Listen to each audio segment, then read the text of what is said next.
Estas son imaxes do Santa Comba Estradense, Santa Comba 2, Estradense 1, dous equipos que poden pasar a apuros tal como está a clasificación. Ese era o primeiro tanto do partido para Santa Comba, gol de Julián no 61, 3 minutos fatídicos pro Estradense, porque despois deste 1-0 de Julián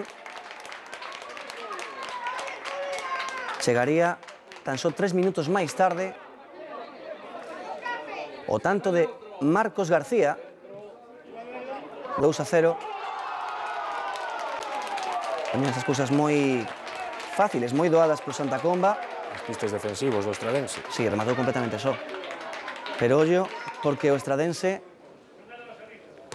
puido poñer o partido moito máis igualado, sobre todo despois desta acción, na que hai, nese barullo na área, o colexiado vai entender que hai penalti.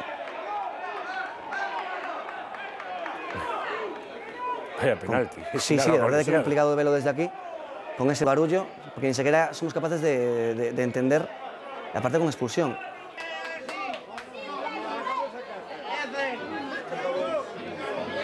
Dicimos que antes tamén vimos as imaxes e nos pasou exactamente isto, silencio, porque non sabíamos que acontecera. É que realmente, non sei que puido pitar, Penalti fallado polo Estradense, que o remate do encontro poñería emoción con ese 2-1, co gol de Unai, a 9 minutos do final. Ao cabo non lle valeu para lograr a igualada.